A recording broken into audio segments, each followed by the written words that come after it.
Hello, we are Group 3 from the kqc7032 course Human Factors and Work Management. In this video, we'll present our project on ergonomic risks in the construction industry. Construction work is physically demanding and often leads to musculoskeletal disorders. We'll share our assessment, key findings, and suggestions, supported by real-world videos and course insights. Talk on construction site ergonomics. I'm going to share critical information about preventing musculoskeletal injuries that can impact your health and career in construction. These injuries might not happen suddenly like a fall, but they can be just as devastating to your ability to work and enjoy life. Let's start with what ergonomics means in construction. Simply put, ergonomics is fitting the job to the worker, not the worker to the job. Think about laying brick. If you're constantly bending down to ground level to pick up bricks, you're putting unnecessary strain on your back. By raising the materials to waist height using an adjustable work platform, you can work more efficiently and safely. One of the biggest challenges in construction is awkward postures. When you're reaching overhead to install ceiling fixtures or working in cramped spaces, your body is under stress. Let's take drywalling as an example. Instead of holding a heavy piece of drywall overhead while trying to screw it in, use a drywall lift. This simple tool keeps the weight off your shoulders and helps maintain proper alignment of your spine. Repetitive motions are another major concern. Consider a tile setter who spends hours on their knees. While knee pads help, it's essential to take breaks, stretch, and switch tasks when possible. If you've been laying tile for 2 hours straight, take a short break to do something else, like measuring or cutting tiles at a standing workbench.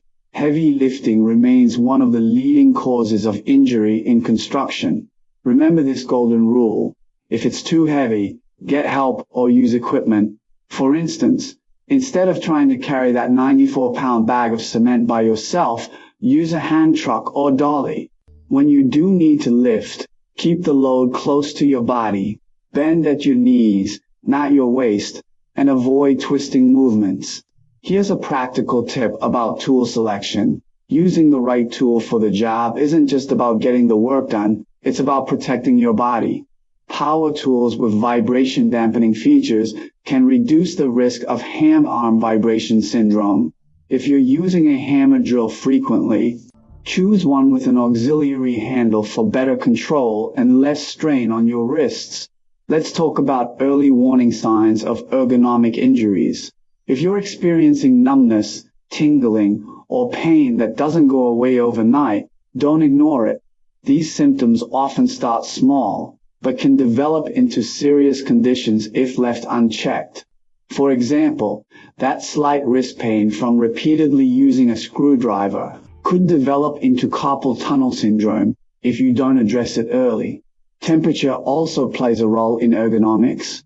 Cold muscles are more prone to injury, so proper warm-up exercises at the start of your shift are crucial. Simple stretches for your back, shoulders, and legs can help prepare your body for the physical demands ahead. Here are some daily practices you can implement immediately. First, plan your work area. Keep frequently used tools and materials within easy reach. Second, maintain a neutral spine position as much as possible. Imagine a string pulling you up from the crown of your head. Third, rotate between different tasks when possible to avoid overusing the same muscle groups. Remember, taking care of your body isn't a sign of weakness, it's a mark of experience and professionalism. The most seasoned construction workers are often the ones who've learned to work smarter, not harder. They know that preventing an injury is far better than dealing with one after it occurs. Before we wrap up, let's review the key points. Always use proper lifting techniques. Take advantage of tools and equipment that can reduce physical strain. Pay attention to early warning signs, and don't hesitate to ask for help when needed. Your body is your most important tool on the job site. Treat it that way. Remember, Working safely is not just about following rules. It's about going home healthy to your family every day.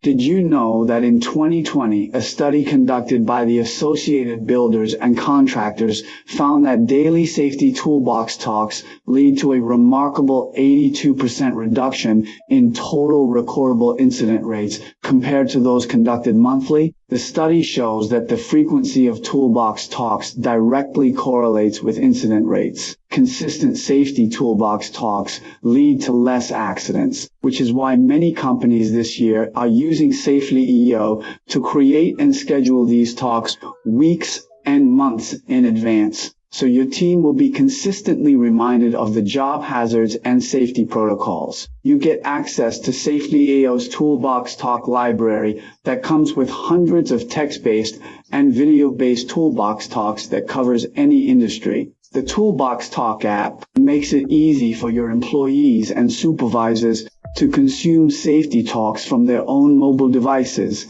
and acknowledge its completion at the click of a button. All completed safety talks are tracked, and the data can be exported and available for use. The platform digitizes your safety talks process, so you can focus on what really matters, keeping your team safe and informed. Don't wait until it's too late. Workplace incidents can cost your company millions in liability, lost productivity, and damaged reputation. To learn more, just click the link in the description of this video to request a quick demo.